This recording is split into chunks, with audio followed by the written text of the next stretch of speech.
Bonjour à toi, bienvenue dans la vidéo du jeudi pour entreprendre. Alors aujourd'hui on va parler d'inspiration, on va parler d'écriture et plus spécifiquement de réseaux sociaux. C'est une question que j'ai très souvent parmi les personnes que je coach qui me disent mais attends, qu'est-ce que je dois partager, comment est-ce que je le partage, est-ce qu'il faut vraiment être régulière, est-ce que... Bon. Alors, dès l'instant qu'on s'engage sur les réseaux sociaux et qu'on souhaite l'utiliser pour développer une clientèle, faire connaître son entreprise, ce genre de choses, la régularité c'est effectivement très important. Donc, si de base c'est pas ton truc, ça a jamais été ton truc, t'es pas intéressé par les comptes des autres, ça t'embête pour pas dire autre chose de répondre à des messages privés, de toi-même envoyer des messages en fait à des personnes, voilà, si t'es pas du tout là-dedans, soit observe tes pensées parce que peut-être que tu te dis c'est pas pour moi pour des mauvaises raisons, ou peut-être que c'est juste pas du tout ton truc. Et à ce moment-là, faut pas te forcer. C'est pas parce que t'es pas sur les réseaux que tu gagneras pas ta vie avec ton métier, même si tu fais du distanciel comme moi. Donc voilà, ça c'est, faut être très à l'aise là-dessus. Les réseaux sociaux, oui, ça aide, c'est indéniable, mais il y a énormément d'autres manières de communiquer sur ce que tu fais et de trouver des clients. Donc, ça c'est la première des choses. Ensuite, il faut pouvoir choisir de toute façon ce que tu préfères. Moi, je sais que j'aime beaucoup YouTube et je poste aussi tous les jours, sauf le dimanche, sur Instagram et Facebook. Mais je poste la même chose en fait sur Instagram et Facebook, comme maintenant ils sont reliés. Je poste une fois et ça poste sur les deux supports. En dehors de ça, le reste, je m'en occupe pas. Twitter, Snapchat, tout le reste, je ne fais pas. Et si tu veux, ça c'est pour moi mes réseaux de prédilection. Je ne me force pas à le faire. Dès l'instant que tu te forces, ça crée quelque chose de désagréable où tu vas perdre ton inspiration. Et donc c'est ce sujet dont je veux te parler aujourd'hui. Parce que même parfois quand on aime ça, on ne sait plus quoi poster, on ne sait pas comment faire, ou on ne sait pas à quelle heure on doit poster, parce que l'algorithme est aussi un petit peu particulier, parfois selon les heures auxquelles tu postes, tu as plus ou moins de vues, etc. Ce qu'il faut bien comprendre aujourd'hui, c'est qu'à moins de faire des pubs de manière régulière, tu vas pas bénéficier d'une visibilité importante. Par rapport à la communauté de personnes qui est abonnée, une très petite partie de ta communauté va effectivement voir ton post. Donc si tu te dis, si tu en fait tu complexifies la chose en te disant mais j'ai que ça pour me faire connaître, il faut absolument que ça fonctionne, et que tu commences à être en stress, déjà tu vas perdre un peu ton inspiration. Le but des réseaux sociaux, à mon avis, c'est de s'amuser, c'est de partager ce qui est important pour toi, ce qui a du sens pour toi, et on va voir comment partager au mieux. Mais c'est certainement pas le moment de se prendre la tête avec des conflits d'intérêts, avec des hashtags qui sont pas les bons. Tout ça, c'est pas très important, tu vois. Vraiment, c'est pas très important parce que si tu postes dans la bonne énergie, t'auras toujours les bons retours, t'auras les bonnes personnes au bon moment qui vont partager tes posts et qui vont te faire un peu connaître. Ou tout simplement, tu vas voir une personne qui, même sans liker, sans commenter, va revenir vers toi en disant mais j'ai vu ce que tu as fait aujourd'hui, ça m'a trop inspiré, je veux travailler avec toi. Donc il n'y a aucune règle par rapport aux réseaux sociaux à part celle de se faire plaisir et de le voir comme un moyen de rencontrer l'autre. Voilà. Au même titre que d'aller démarcher ou d'aller faire une conférence, d'aller dans un salon du bien-être. Quoi que ce soit en fait, quoi que tu fasses, c'est une manière de rencontrer l'autre. Ça en fait partie, mais il n'y a rien d'obligatoire même aujourd'hui. Alors on dit souvent que les 3 thèmes principaux, c'est pour poster, ça va être des témoignages de ta vie, donc des expériences que tu as vécues qui te semblent intéressantes à partager, qui te semblent inspirantes. Ou alors tu peux aussi avoir des posts un peu plus solutions, notamment si tu es dans le coaching comme moi, ou enfin, tout type de thérapie, je dirais, à son lot d'outils, de solutions, de bonnes idées. Ou tu peux aussi être dans tout ce qui est plus soutien, dans le sens, par exemple, une citation, de ton propre cru ou de quelqu'un d'autre, une phrase, tu vois, qui donne du baume au cœur, qui permet aux autres de sentir bien la lecture de ton texte. Donc ça c'est en général, c'est les grandes familles, hein, témoignages, solutions et soutien, inspiration. Ça, bon, c'est vrai, c'est valable, mais parfois c'est bien de creuser un peu plus loin que ça.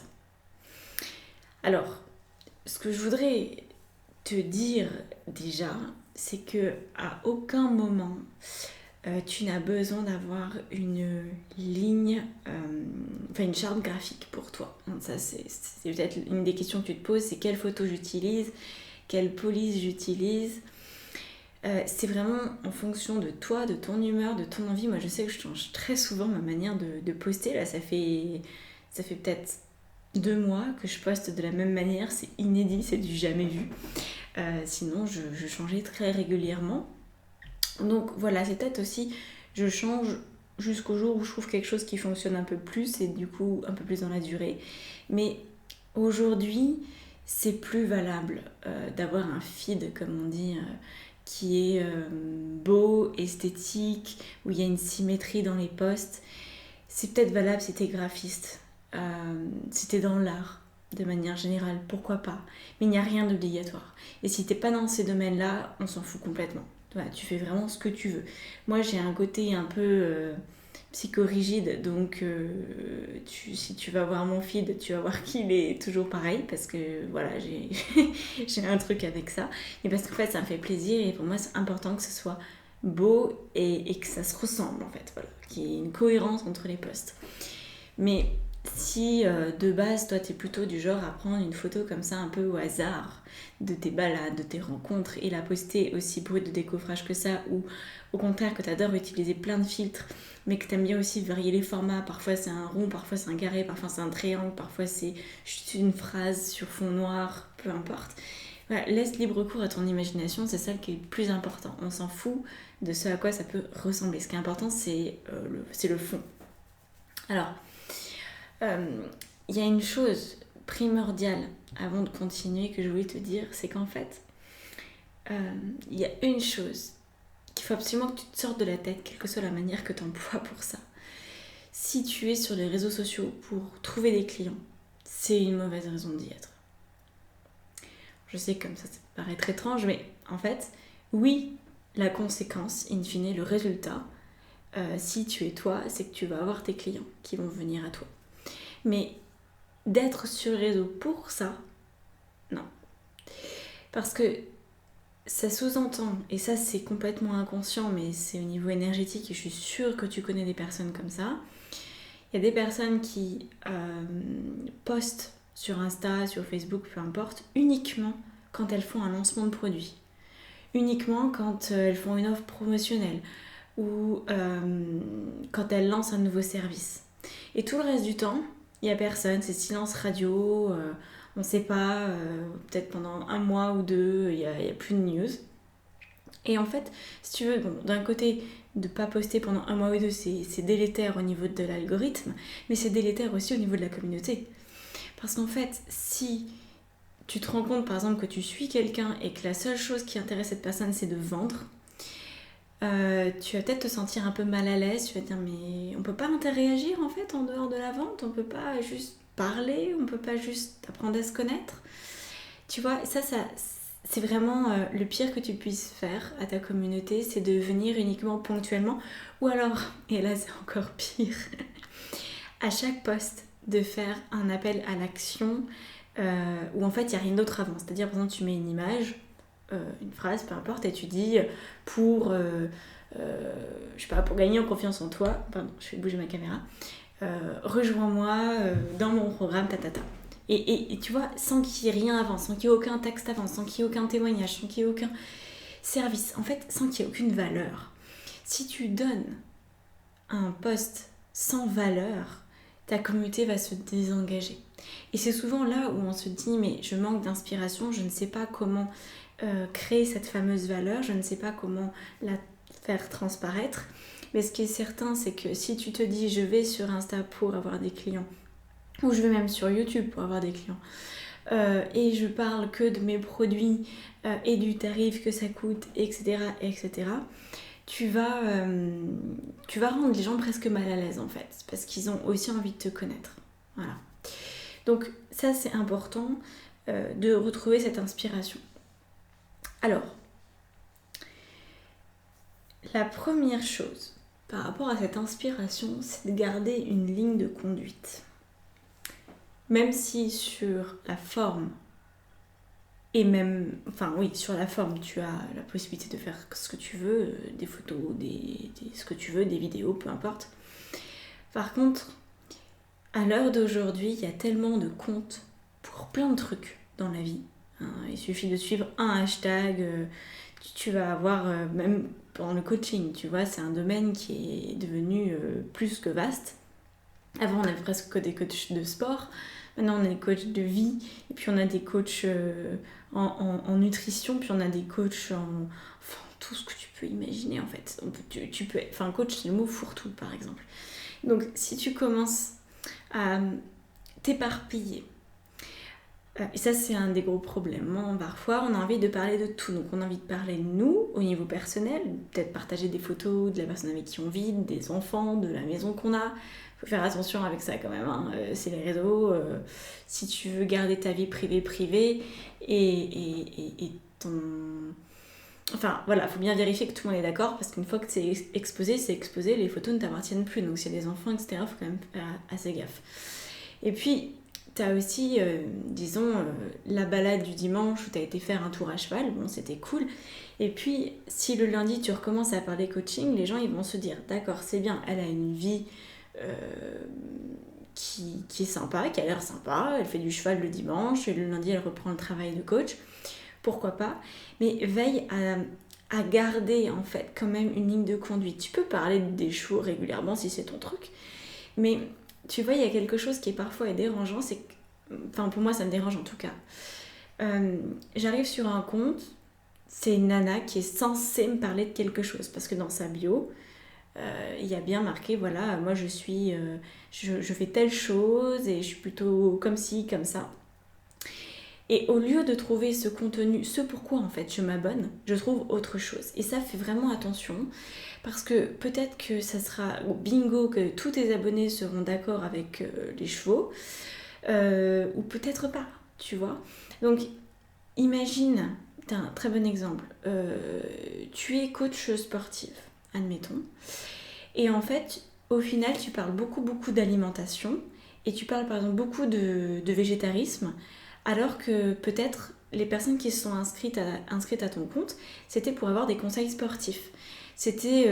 alors, l'alimentation en fait partie, mais peut-être qu'ils avaient aucune envie qu'on leur parle de recettes végétariennes. Peut-être qu'ils sont des gros viandards tous et qu'ils en ont rien à faire, tu vois.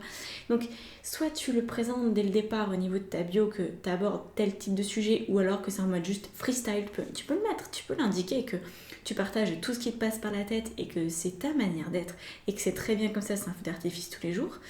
Ou alors, si tu mets des mots-clés, tiens-toi à ces mots-clés, parce que sinon tu vas avoir un désengagement important de ta communauté, et puis tu vas aussi avoir du mal à interréagir, parce que finalement il y a peu de choses en commun, tu vois. Donc déjà que c'est sur les réseaux, déjà qu'on se voit pas, déjà qu'on se connaît très peu, si en plus tu postes quelque chose pour lequel la personne n'a rien demandé, tu vas avoir du désengagement, c'est évident. Donc, pour en revenir à nos moutons complètement, la meilleure manière d'avoir de l'inspiration pour poster, c'est de devenir ta première cliente. C'est-à-dire que, voilà, aujourd'hui, je voulais faire cette vidéo YouTube, comme je la fais tous les jeudis. C'est quelque chose que j'apprécie faire et que je me tiens à faire. Et je me dis, mais de quoi je vais leur parler aujourd'hui ? Et en fait, ça m'est venu, je me suis dit, j'aurais aimé qu'on me parle de comment garder l'inspiration, comment trouver des sources d'inspiration pour les posts des réseaux sociaux. Et tu vois, il y a un moment où quand tu sais plus quoi écrire, quand tu sais plus quelle image utiliser, etc., ou même dans une newsletter, quelle que soit en fait la communication que tu veux faire, c'est imagine que tu es ta propre cliente. Imagine que c'est à toi que tu t'adresses. Qu'est-ce que tu voudrais qu'on te dise? De quoi est-ce que tu as besoin? Qu'est-ce qui te correspond là maintenant? Parce que si tu t'accompagnes, si tu t'aides, si tu te soutiens, si tu te témoignes toi-même une certaine... comment dire ça? Un certain respect, un certain engouement pour ce que tu fais, alors à ce moment-là, tu vas attirer ce qu'on appelle le client idéal. Voilà, parce qu'en fait, tu es ta première cliente idéale. Si tu arrives à toi te prendre en charge, toi régler tes problématiques, alors tu auras plein de clients. C'est là où, en fait, où ça se passe. Donc la meilleure manière de rester inspiré dans tes posts, c'est de te dire qu'est-ce que moi j'aimerais m'apporter aujourd'hui. Qu'est-ce que j'aimerais voir si je me connecte sur les réseaux aujourd'hui, à quel compte j'aimerais m'abonner, qu'est-ce que j'aimerais liker, qu'est-ce que j'aimerais partager, qu'est-ce qui aujourd'hui aurait beaucoup de sens pour moi, qu'est-ce que j'aimerais voir exister dans ce monde pour moi. Voilà. Et c'est comme ça que tu vas pouvoir conserver de l'inspiration à n'importe quel moment que ce soit, que tu sois dans un bon état psychologiquement parlant ou que tu sois dans une période un peu plus basse. Parce que bon, l'inspiration, le manque d'inspiration, il est plutôt dans les périodes où on se sent bas en énergie, où on a l'impression que oh là, aujourd'hui je sais pas, j'ai pas d'idée, etc. Mais si tu te demandes, voilà, justement j'ai pas d'idée, et ben de quoi j'aurais besoin d'être inspirée, donc, et c'est là où tu trouves en fait, parce que ça te fait comme une mini introspection, où tu te dis en fait de quoi j'aurais besoin, et tu te l'apportes, et du coup tu veux le partager aux autres. Donc je trouve ça assez fun. D'envisager les réseaux sociaux comme ça, où tu te vois toi comme ta première cliente. Et si à toi tu arrives à croire dans ton contenu, si toi tu arrives à croire dans tes produits, et si tu arrives à croire que ce que tu fais ça va forcément plaire, parce qu'en fait ça te plaît énormément à toi, et bien tu auras beaucoup de clientes. C'est comme ça que ça fonctionne. Voilà. Bon, bah, j'espère que tu as appris quelque chose aujourd'hui. Et puis on se retrouve très prochainement pour les autres vidéos. À bientôt, merci. N'hésite pas à t'abonner si c'est pas encore fait. Ciao, ciao.